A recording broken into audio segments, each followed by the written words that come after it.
Number one is, are you making money from time? Or are you making money from your skill? Or are you using money to make money? When your money is working for you, it is making you more money. People who are earning the most, it is not so much their time. It is a combination of their time and their skill. Converting your time directly to money gives you the least pain. Why do some people get richer without working harder? If you build a set of routines that are the habits that make people successful, you will adjust to it and it becomes normal for you, so that you're now on an autopilot of making money. Hello, everyone. Welcome to this episode of Talking Terms podcast. And right here with me, we have an expert in wealth creation. He's an expert in real estate investment in short-let across France and in Nigeria. And their website is www.invest.wonderhomes.uk. He's going to tell us more about that in a short while. Ladies and gentlemen, please welcome with me Mr. Obinna Chineubezi. I hope I pronounced that right. You did a good job there. Okay. Because I must say, it's usually very difficult for many people to pronounce, but I think you did an excellent job. Oh, thank you so much. Thank you so much. Yeah, thank you. Thank you for coming now. So let's go right into the topic of the day, because we're going to be discussing about wealth, how to make our money work for us and the likes. Yeah. So straight up, the question is, how can I make my money work for me? Well, it's a very good question, and it's at the core of what we want to talk about today. But first of all, I must appreciate you for the good work you're doing, putting out these kinds of content out there, educating people on different things. And it's definitely my pleasure. It's always a joy for me to have an opportunity to talk about money. I love to talk about money. Okay. And for this concept, I want to draw the listeners' attention to the fact that to make money, there are three main things. Of course, you can make money as an engineer. You can make money as a tourist, as a tour company, tour provider. You can make money as a dancer. I mean, there are many things you make money from. But then you can categorize these into three main things. Number one is, are you making money from time? Or are you making money from your skill? Or are you using money to make money? Okay. And that, I think, gets to the bottom of the question you just asked me now. How do I get my money to work for me? Because essentially, when your money is working for you, it is making you more money. So I will start with the concept of time. And I mean, you can stop me at any point if you want me to drill down on anything in particular. But then time, I think, is fundamentally what we come to this world with. Everyone who's born into this world is born into the world with time. Nobody comes with skill. Nobody comes with money, right? Yeah. So it's like God endows you with time so that you can use time to get every other thing that you need. So everyone starts out with time. But then is it a good advice to say, oh, because you have time, then let me see how to convert time to money as quickly as possible? There is these very famous statements that say time is money, right? I think you hear that a lot. But then it is not just you leveraging your time to get money that is the best advice. Because if you see the people who are earning the most, it is not so much their time. It is a combination of their time and their skill. Then maybe when they make a ton of money from there, then they can now put the time and the skill to, they've generated money from combining time and skill. Then they will now be commanding returns from the money they have put into something else that makes them more money. Okay. So fundamentally, we start with time. But then if you even look at time, the difference between someone who is wealthy and someone who is not wealthy is how they have spent their time. So if you look at a person's life over time, you will see that there have been decisions that people make. For example, if you take somebody who is a pilot, for example, and a doctor, These are two different people. Of course, they are doing well for themselves. But if you want to talk about flying aircrafts and things like that, this other person will tell you a lot more, knows a lot more. But if you're talking about the human body, for example, and if the pilot is sick, for example, it has to go to the doctor. And that just gives you an idea of how what you pack into your time eventually makes a difference over time. So a pilot has spent time learning how to fly. A doctor has spent time learning how to treat people, how to make people get well. Mm-hmm. And so when you look at these two people, the pilot could have been the doctor if he spent the time learning about medicine. So what you're trying to say is that the most important thing is the time factor, or time is part of what is also important. Yes, and that's the exact point I'm making. That what you pack into your time is going to tell a difference between who's rich and who is poor. Because everybody comes into this earth with nothing.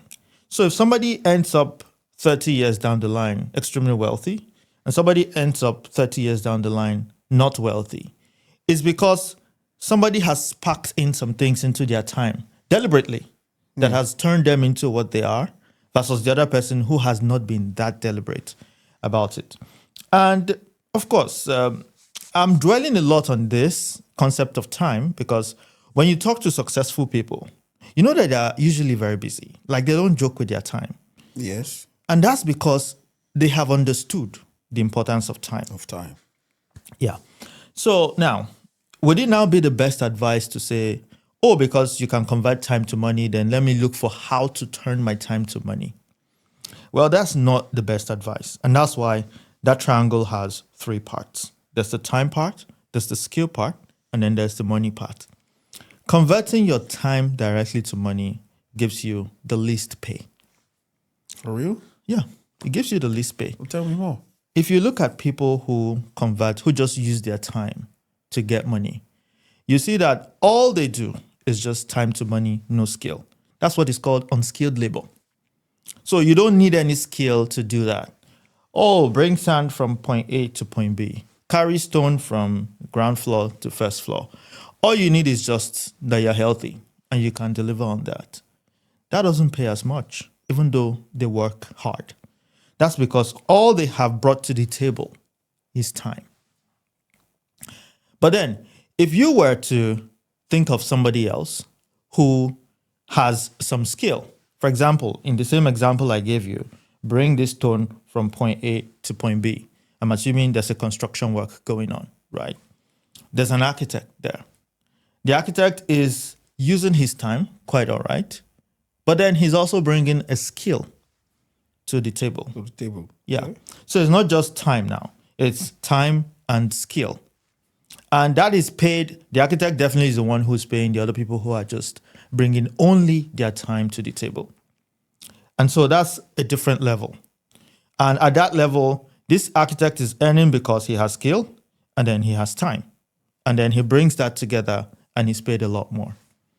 Now, if you look at different professions, regardless of profession, you are either paid for how people earn in general, you're either paid for your time or you're either paid for a combination of your time and your skill. Skills.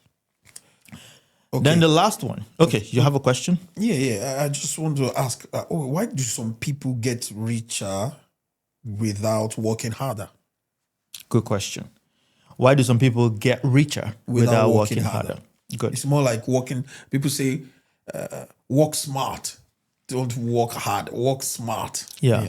Something like this. Yes. And that comes to this concept of time and skill. And I like the fact that you asked that question. Because you see, all of us as individuals were products of habits. As I'm talking to you right now, there are opportunities that are around us. There are some things you can just walk on a street and all you just pay attention to is the fact that, oh, there are boulangeries around. They sell bakeries, they sell pastries and things like that. Somebody else will walk through that street and all he'll be seeing is that, there are for sale signs around. This street there's a lot of real estate opportunity here. That's because we have internalize certain habits. We get used to certain things. We pay attention to certain things. Same street. Somebody is looking at baguettes. Somebody else is seeing for sale signs. While in Paris, a tourist may be looking at the same street, and all they are doing is comparing that with a similar street in their country, or looking out for the touristic things on the same street. And so it tells you that there may be a lot of opportunities around us, but we're not trained to see them. Successful people have built the habits that make people successful over time, and they have mastered it. I'll give you an example. Somebody wakes up by 5 a.m. every morning. They do, let's say, a little meditation, and then they get into work. 6:30, they start working already. So that by 12, they've already done 6 hours of work, and they're ready to just take a little nap and go another 6 hours.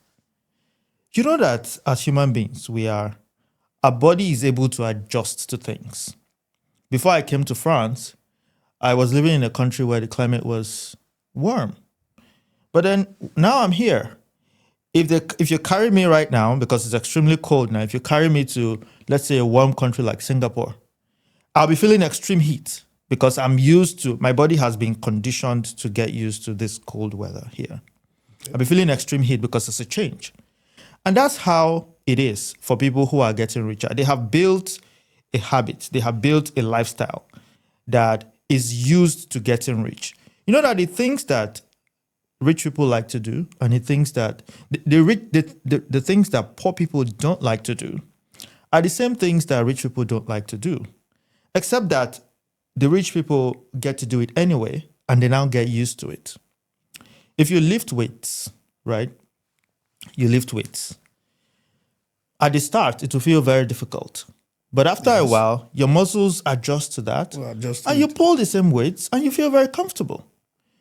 If you build a set of routines that are the habits that make people successful, you will adjust to it, and it becomes normal for you, so that you're now on an autopilot of making money, basically.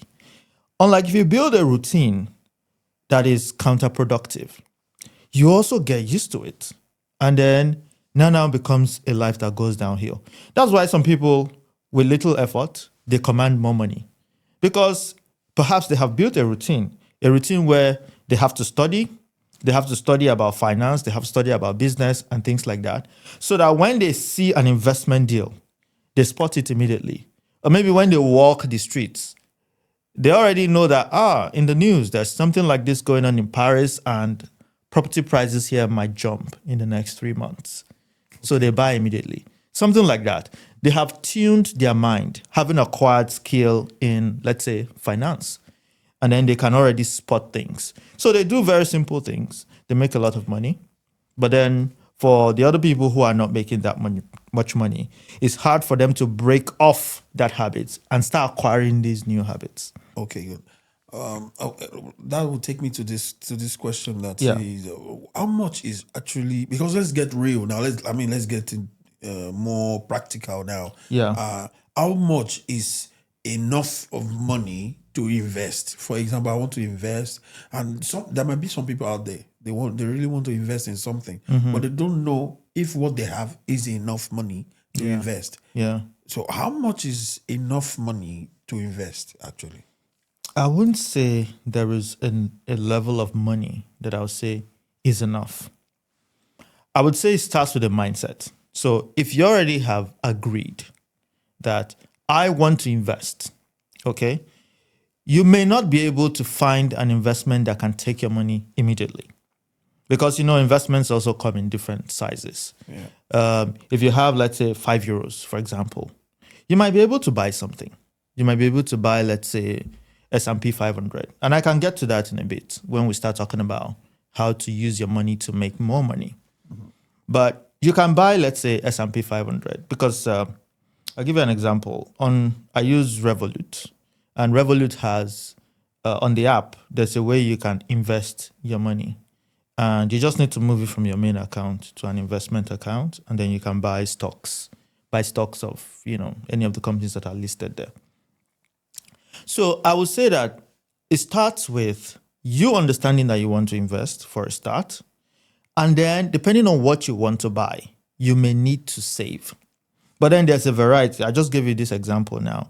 I'm sure with with €5, you can buy something on S&P 500. It will just give you, because 1 unit of S&P 500 from VUSA, I think is about €110, 1 unit. So it can just give you like 0.0 something units. And that's okay. But what you're doing is, because that's being traded with, it will continue to add little percentage points to it. So I would say it begins with a mindset.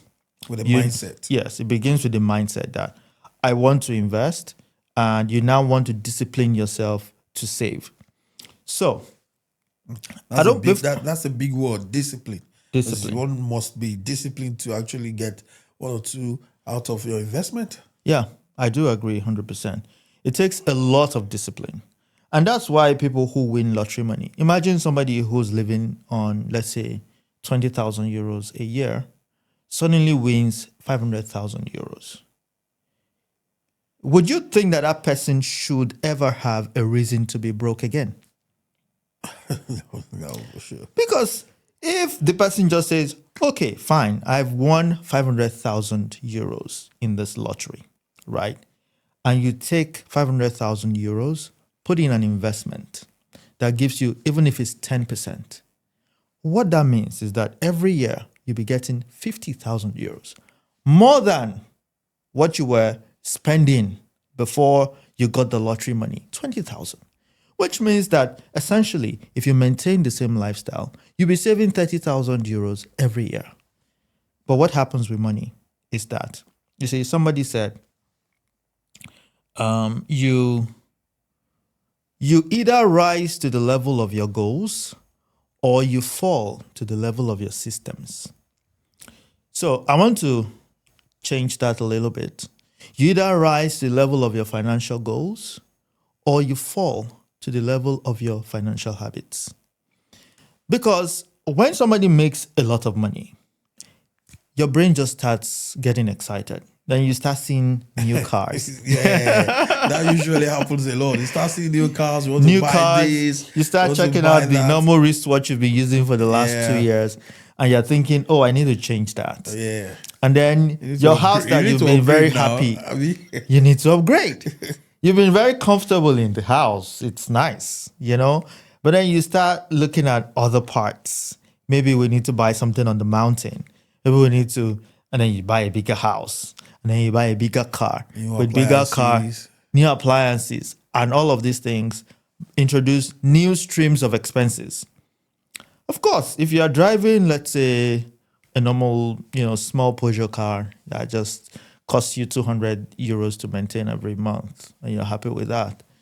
If you now go and buy, let's say, a Lamborghini or a Rolls Royce to match the status, and then you now need to change the tires. You have to also match the tire status now. Exactly.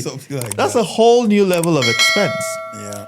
And that's why when somebody hits a sudden amount of money, and it's not just, you don't need to hit a lot of money.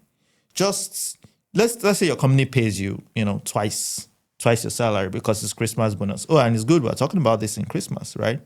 Yeah. A lot of companies tend to pay some bonuses around this time. So let's say your company pays you that.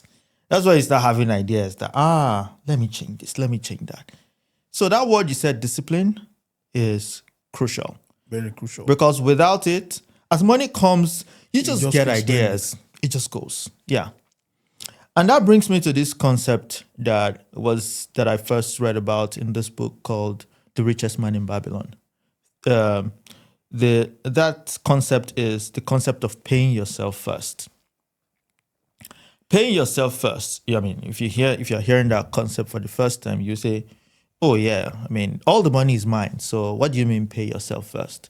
Pay yourself first essentially refers to this idea of putting aside the money you want to save. The money you want to save and invest. So it's saying that whenever you receive money, let's say you're working on a job, you receive your money, you decide how much you want to pay yourself first. Because everything you spend You are paying somebody else. Forget that it's a shoe you're buying or you're buying a phone. You are essentially transferring that money to somebody else. The only money that is yours is the one that you have kept Aside. So make it a habit to pay yourself first. And so some people will now say, what if the money is... Sorry, so you mean if I go out there and buy, for example, let's say, pantalon, a trouser? Yeah. It means I just paid someone. You just paid the trouser maker. Oh, yeah. Except you are the trouser maker. But if you are not the trouser maker, you've paid the trouser maker. So I have to put some money aside, then, Yeah. And that's the money you have kept aside is the one that is yours. That's the one you have paid yourself. Of course, does it mean you don't have to spend, you don't have to pay your bills? Of course, you have to pay your bills. But understand that every money you put out there, it is not yours. It's gone. You've paid whoever provided that thing for you. Pay yourself means that you put the money aside for it to work for you. Yeah. That's good. So what's the smartest way to make your money grow automatically? So, in fact, there's something I would have said at the beginning, which is whatever we're talking about here is not financial advice. If you need financial advice, it's good you seek a certified financial advisor for it. So there's a spectrum of things that you can put your money in. Yeah. And a lot depends on your habits, what you know, what you're comfortable with, you see? Because some people may say buy stocks, for example. Some people would even say, even in buying stocks, you don't just buy one stock. It's better you diversify your portfolio and things like that. Yep. So, well, maybe I should use this opportunity to talk about the last part of the triangle, because that's the part where you use money to get more money. And in fact, that's the whole idea of investing. Yes. Because apart from using money to make money, you're spending your time. But at the point of using money to make money, it's the money now that is working for you. Of course, for you to be able to get to that point where you're able to make a fine selection of what you're putting the money in, you would have also invested in some financial skills for you to get that comfortable. So now to your question, I'll just discuss a few general spectrum of investment possibilities. Okay. One very easy one is stocks, which means that what stocks are basically is you are a part owner of a business like Orange, for example, Orange here in France, or a business like Facebook. So what you do is you buy their shares, which means you buy a small share of the ownership of Facebook. Okay. So that whatever money Facebook makes, and they declare something like profit, you also get that percentage that's equivalent to what you own of Facebook added to your account, sent to you basically. And then also, depending on how valuable the market perceives the stocks of Facebook to be, there may be a demand for the stocks. And so that will make the price to rise. And so essentially, if you put in, let's say 100 euros, there's a possibility that maybe after some time, it can become 150 euros because of, let's say, dividends paid and also a perceived growth in the company. And the value of the company now increases. So that's shares. But then there are other ones. You could also buy things like mutual funds or ETFs. Now, there are a few people, and if you read books from people like Warren Buffett, for example, Warren Buffett is very well known, is a very well-known investor who has made a lot of his money from, investing in stocks. He would always say that there's also a book that I read, I forgot the name now. I think it's called The Little Red Book of Investing. And what that book is essentially just saying is you don't make as much money or you don't make a sustained amount of money from picking the companies that you're buying their stocks from. It's not a smart, it might not be an optimal decision for you as a general investor. Of course, if you have some insider information that, oh, this company is about to do this, and you know that the market reaction to that will be that people will want to buy more of that stock, which means the cost of that, the price of that stock will rise, then yes, of course, you can do that. But if you're just a general investor who's just going out there and looking for where to put your money, it may not be a good advice to say, oh, I'm buying Facebook, or I'm buying Orange, or I'm buying NG, or I'm buying Total. That what is best, and this was from several years of comparing performances, is to buy the market. Buying the market means... Can you buy the market? Yeah, good question. Buying the market is like you're buying everything. So you're buying the entire stock market. So you're buying Orange, you're buying Total, you're buying like literally everything.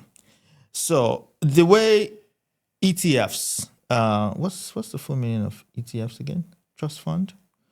Well, I've forgotten maybe equity trust fund. I don't remember the full meaning of ETFs. Maybe you can put it in the video. Yeah. But ETFs are like a combination of all the stocks, and then you now buy a part of it. So let's say I want to create an ETF. I want to create an ETF for stocks that are in energy. So I'll buy a little of Total, I'll buy a little of EDF, I'll buy a little of NG. I'll pick all these different energy companies and buy their shares. So I create that portfolio of energy companies. So what you now do, if you want to buy my ETF, is to now say, okay, I'm putting €5 into this ETF. And what your €5 has done is it has bought a very tiny part of NG, EDF, and all of that. So that when these performances go up in these different companies, you get it, even though you're not buying the price at the price of NG, because maybe it might cost you €100 for just 1 unit of NG. If you get what I mean. Yeah. So it's like a portfolio of everything, and you're buying a small part of it. Somebody described it as like soup. For example, you're cooking soup, you put meat, you put fish, you put Maggi, you put different things all together. You mean like the sauce? Yes, like you're making a sauce, yeah. And then you are now buying like a spoon of that sauce. It has a little bit of fish, a little bit of the Maggi, a little bit of the salt, A little bit of everything. Yeah, in that. So you're still getting the same flavor and everything, but you just don't have the big one because it will cost you a lot to be able to put all the big one together. Yep. So that is ETFs. Then, of course, you can also invest in other things like bonds. Bonds are like governments of countries borrowing money from you as an individual. So they'll tell you, okay, this is a bond from the federal government. I know several countries issue bonds. I'm sure even the French government will be issuing bonds. And what it means is that you give them some of your money, they promise you an interest, and then they pay you that interest at a certain time. And it's usually classified as one of the safest investments, but then the returns are also not very great. In fact, the safer an investment is, the lower the return, because, risk and return sort of they sort of go hand in hand. The higher the risk, the more the return. But of course, you don't now jump into risk because you think that the reason why there's risk is because there's a possibility that you lose your money. But then if you're well informed, there are some risky deals that actually are going to give you a lot, but you need to build your knowledge to the point where you can discern. Well informed on it. Yeah, tell which ones are Ponzi schemes and schemes that will make you lose your money from the ones that are legitimate deals, but are just not out there. Because also, the government has systems in place to protect the normal individual from schemes that are just out there to make you lose your money. Because there are all kinds of schemes out there that if you put your money in there, you just lose it. Yeah. And so that's why every investment that is legitimate, that's advertised, has to go through all of these loopholes. But then by the time an investment is there and it's already been sanitized, the big deals are gone. So if you want to know like a real deal, many times it's not publicized. Because if it's publicized, it's already out there. There's no incentive. Once it's out there, people would throw money at it and, so. Okay. you might still need to leverage some insider information and be able to Okay. get some things. Fantastic. Let's bring it back home a bit. Yeah. For some of the immigrants Yeah. here in Paris Yeah. that really like to save, like to Yeah. invest in one or two things, maybe here or back home in Africa. What do you think? What do you think they can do to actually invest their money in? That's for those who are working, and also who those who are not working. Because many people like to save, but they don't have a job. At least you must have what you're doing. You must have an income coming from somewhere. Yeah. Then you save from it. Yeah. But what can they do? That's two in one question. Yeah, I like that question. And I would say that when you start your journey of saving, you should target saving what is called your emergency fund. And this is very, very particular. Now, bearing it in mind that this person, for example, Yeah. is not working. Okay. That's a very good point. But he or she would like to save. How? Is it possible? Is it possible or not? That's one. Then number two Yeah. is that the immigrants, the African, and just any immigrant you can think of, Yeah. who would like to probably save. Let's assume this one is working now. Would like to save and also invest either here or back in the country. Okay. What do you think they can? How do you think they can go about it? They can get started. Okay. Get started, invest, and make their money work for them. Yeah. Good question. Now, if somebody is not working and you're not earning, what are you saving? So there has to be inflow, right?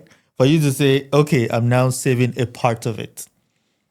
If the inflow is zero and you take 20% of zero, it's still zero, right? Okay, which means the person who is not working, that's the answer for the person. You need to look for something. Exactly. Okay, good. And in fact, it's not just go out there and start doing any work. Well, you have bills to pay, so yeah, maybe that's your first port of call. Start earning. Even if it means go work for McDo or go arrange shelves in a supermarket, whatever you need to do, just start earning first. That I think is a very good start. But then I'm not saying that this is a general advice for everyone. I'm just saying you have acquired some education, you have some skills, gotten to some level, then start looking to earn. If there's somebody who's a child like listening to me right now, this is not your advice, okay? So I'm not saying go out there, go to school. Go to school, pick up some things, start learning, get on something first. Yeah.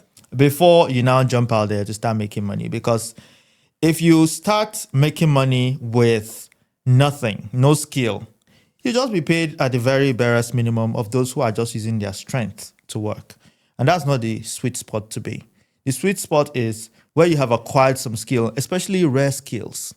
If you look at highly paid doctors, for example, they are in a very particular, difficult to do kind of medical practice.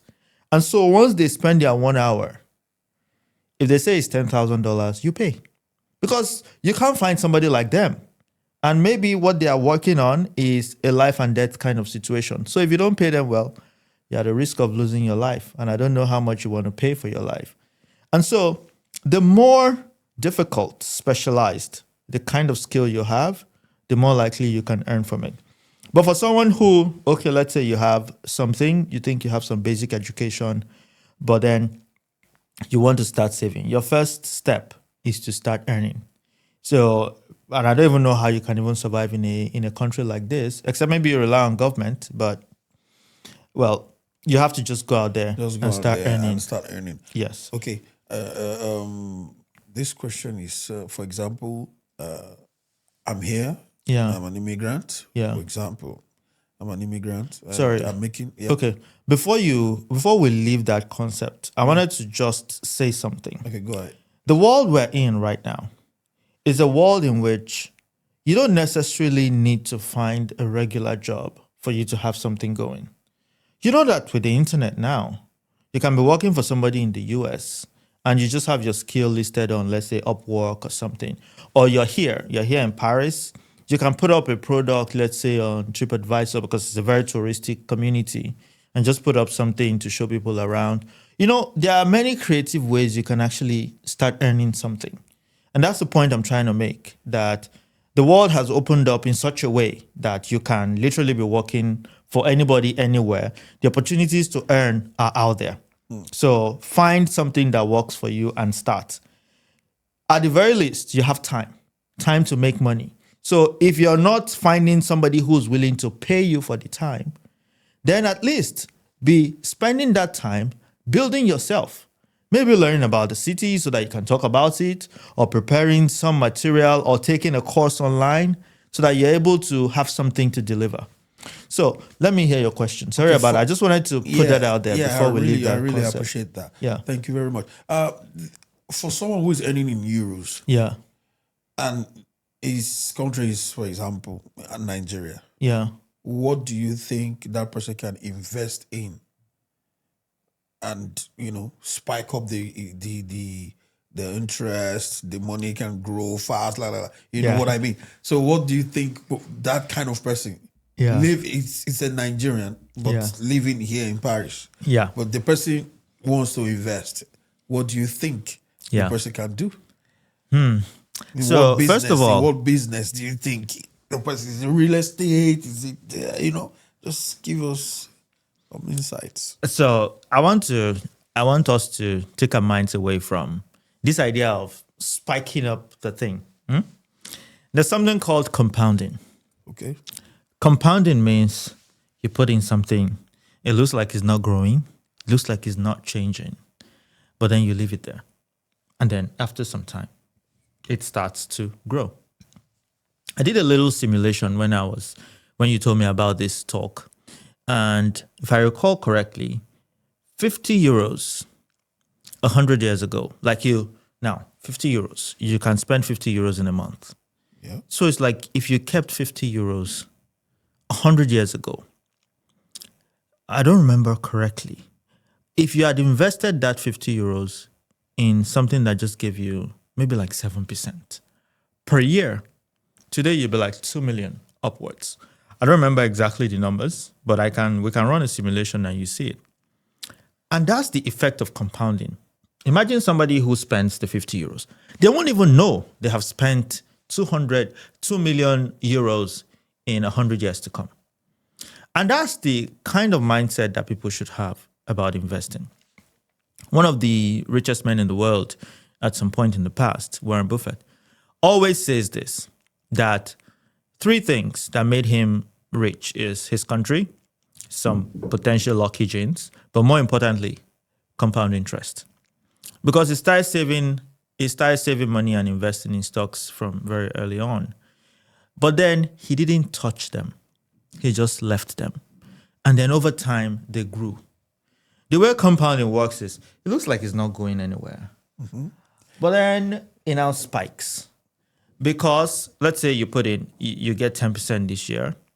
The 10% adds to 100 euros, that's 110. And then you get 10% of that, that is 121. And then you get another 10% of that, that's 133 or something. And then it keeps going like that. If you look at it after like 10 years, it still looks like, nothing is there.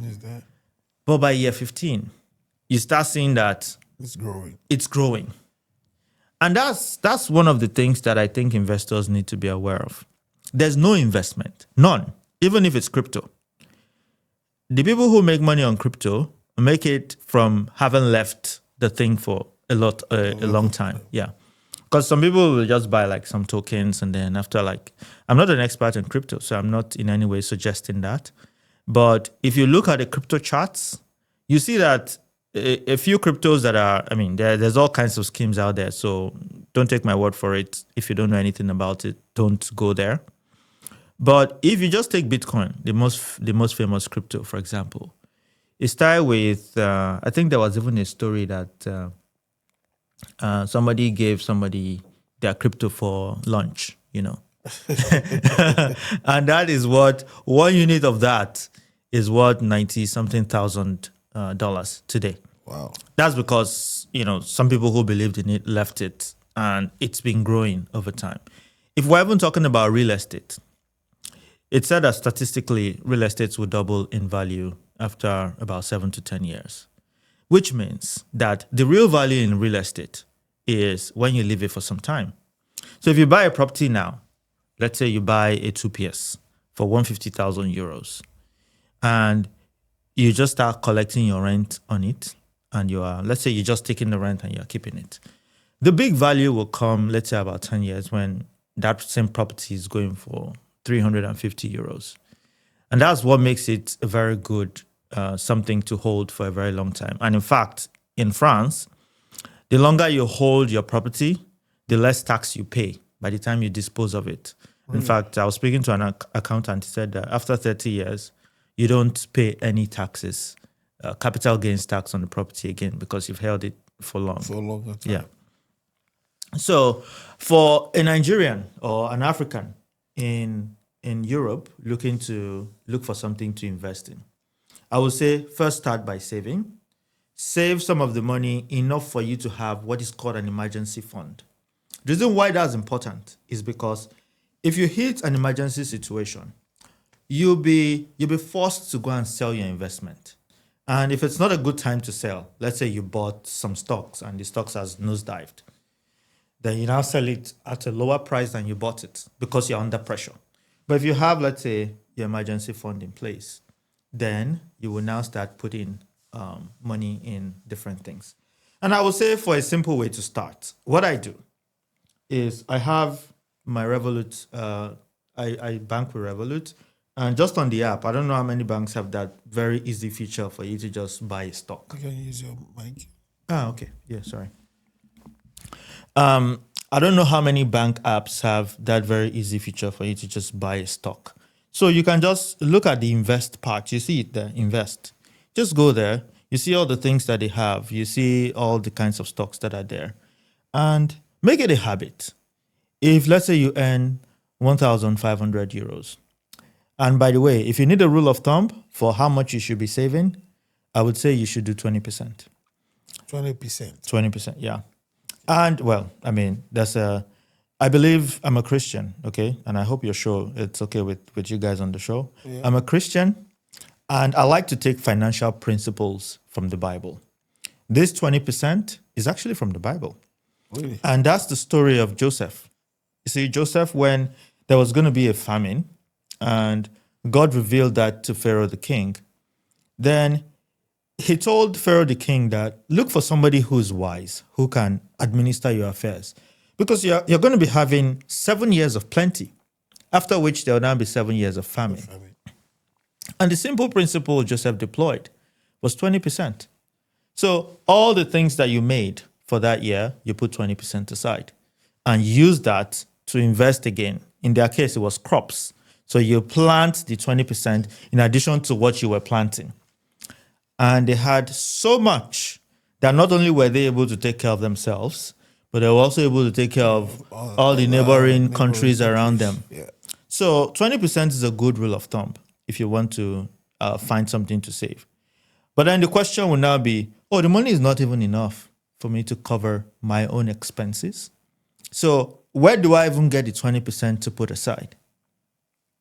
Well, that's why the concept of pay yourself first is important. Because before you make any expense, if you paid yourself first, then you will now struggle and manage the rest and make sure it works. But then a little advice I'll give is just start with the exercise of getting your bank statement. I mean, it's not something we do usually, right? Download your bank statement for the month. Interestingly, French banks will give you your relevé de compte for the whole month. So just look at it and study it item by item. Figure out where your monies are going. From there, you'd actually see that there's a lot of things you're buying that you could do without. Exactly. Yeah. A lot of things you could do without. Like all the Ashray B and the likes. Yeah. And you send some monies to people that, you can say, okay, I'm trying to build my portfolio. I'm not sending you any money. So No, for small, for real. Recently, I just started doing something. yeah, I discovered that, out of my good heart, I try to send people, my friends, money. Oh, yeah, guy, take just, anybody that just tell me, guy, please, I need this. I'll take. I'll take. By the time yeah. I did a cross checking of what is going out, I discovered, no. You're I'm not to spending a Father lot on Christmas people. actually. Yeah, So I'm spending a lot. So I had yeah, to cut the whole spending on it. You're right, actually. yeah. Continue. So it's a good practice to look at your bank statement, look at all the transactions one by one, and see where your money is going. If you want to be true to yourself, I mean, it may be hard to take out 20% just like that. But study your bank statement. I'm sure you can take out 1%. 1% is $20, 20 euros. I mean, a lot of people spend 20 euros without even thinking. You just go to the restaurant by the side of the road with a friend. You spend 20 euros very easily. And that's even a cheap restaurant. Yeah. Because a more expensive restaurant, you'll be spending about 50 euros, thereabouts. So if you study your bank statement, I want to encourage you. Start by saving 1%. Don't go too far. Let your target be 1% every month, which means if you're earning 2,000 euros, save 20 euros for a start. Don't, because if you start something and you jump into it, you might struggle and abandon the whole thing. So the challenge I want to give you, if you think you fall within that category of people who you think that you don't have enough money to even save, right? Start by saving 1%. Two things. Start by increasing your expense, reducing your expense by 1%, which means you spend 1% less, and growing your revenue by 1%. What that means is that you have net saved 2%. And 1% of 2,000 euros is 20 euros. So find something that you can do to earn you 20 euros. No matter how simple it is. It's just a challenge, right? Go out there. If you have to babysit for 10 minutes, okay, 1 hour. If you have to babysit for 1 hour to get 20 euros, do it. If you have to tour guide, if you have to be a tour coordinator, just find something. Make sure your target every month is to increase your money by 20 euros if that's 1% of what you earn. Okay. Do it for 1 month. The next month, increase it by another 1% again, and decrease your expenses by 1%. If you make these little changes, just by checking your bank statement, you probably even see that maybe you're paying so much on the internet. Okay. Because the internet, you don't even use it, maybe. I'm just giving examples. What is your case may be different. Maybe you have to turn off the heating appliance of your house. So that instead of paying 100 euros, you pay 80 euros, Yeah, But just do anything. Go crazy about it. And you know that you're doing it for a goal. Okay. And then we'll see. Okay. Just in conclusion, to round it up, is it a good practice Yeah. to, for example, you're living here, you're working here, Yeah. and you are not investing here, you are investing back home in Nigeria? Yeah. Is it a good practice? The reason why I'm asking this question, because there's this story of a man Yeah. that he got a loan from here, Okay. took the money, Yeah. and he invested in real estate Okay. back in Nigeria. Yeah. Recently, I think about 2 or 3 months ago, Yeah. they demolished some estates in Lagos State. Yeah. And his own building that he used the loan money from was part of it. Wow. So now he's paying for what he didn't actually use at the end of the day. Yeah. So is it a good practice Yeah. for you not to invest in the country where you reside? Okay. That's a very good question. The first thing you invest in is yourself, knowledge. And that's why seasoned investors will say, don't invest in anything you don't know about. Now, if I'm analyzing this particular individual that you're talking about, they probably didn't know the market they were investing in. If you are going to buy a property in Nigeria, you don't just buy a property because someone says you should come and buy. There's due diligence to be done. In fact, the government has a master plan for, and in fact, I think Paris illustrates that very well. If you go to La Défense now, about 2 years ago, there was no RERE there. But then they opened up RERE about a few months ago. 2 years ago, there was no RERE. But then whenever I take RERE, I go 6 floors down. And I'm asking myself, so this government knew there was this much real estate 6 floors down. I didn't know there was that much real estate there. Properly planned space. You didn't know existed until they opened up RERE and it's like, ooh, everywhere is new. 6 floors down the ground. The governments have plans. There are so many places in Nigeria that is bush, thick bush. But if you see the government's master plan, there's a highway running there. There are all kinds of residential properties that are planned for that place. So doing your due diligence is essential. You have to take the documents of whatever. In fact, it starts with the title. You need to know the title on the property you're buying. Check that is a genuine title. Go to Ministry of Lands. Go and check the title. Be sure that this is a real title. Then get a master plan of the government. Figure out where, of course, if it's a real title, it's not going to be conflicting with the government's master plan, because the government won't issue you a legitimate title, let's say like a C of O or a governor's consent, if it's going to fall on a highway, for example. So the point is, invest in knowledge. Know what you're investing in. That's for a start. But then in terms of where to put your money, for me, I would say wherever the money makes more money, where it works the hardest. I think I like to put it that way. Where it works the hardest, put your money there. A lot of people like emerging markets because the kind of returns you can get in emerging markets are crazy. I was discussing with a friend, and she runs an investment business as well. And she was telling me a lot of Nigerians are investing in Nigeria because the kind of returns you can get from Nigeria, you can't get that anywhere in the world. And it may be a smart choice because if you are taking a loan from a bank here, you'll probably be paying between 3 and 7%. But there are many things in Nigeria that will pay you 20% returns on investment. Like what? Oh, like if you're buying, okay, I was looking at mutual funds recently. Mutual funds from Stanbic, for example, did 40% from the beginning of this year to today, 40%. And if you look at the exchange rate from the beginning of this year to now, if you look at the price at the start and now, if it has increased, it's just very little. It's almost not there. Maybe it has even decreased because I don't know exactly what it was at the beginning.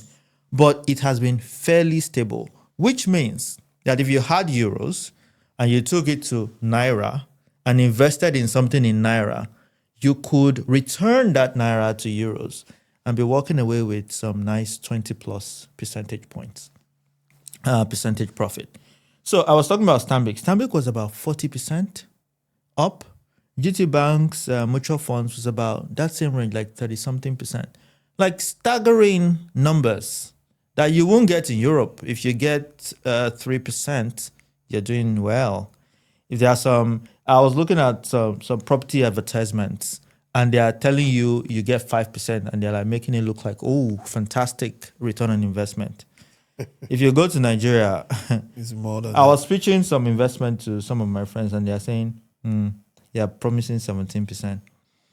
I'm buying commercial papers, and they're paying me 21%. I'm like, ooh, look at that. So there are numbers, staggering numbers that you can get from emerging markets. But then there are also the currency exchange risk. Of course, recently, it hasn't been a problem because it has been fairly stable. So I think my advice would just be, the earth is the Lord's and the fullness thereof. If you think France makes you money, invest in France. If you think you know Nigeria and you can get your returns from Nigeria, go there. Yeah. Wow. Thank you so much. Thank you so much for the insights and the like. Thank you so much. I really appreciate you being here. Thank you so much. I don't know how to thank you enough. I mean, thank you for the opportunity. These are concepts that I like to engage with. But I hope when we call you for next time, to be my pleasure. You'll be here. Yeah, to be my pleasure. Thank you so much. All right.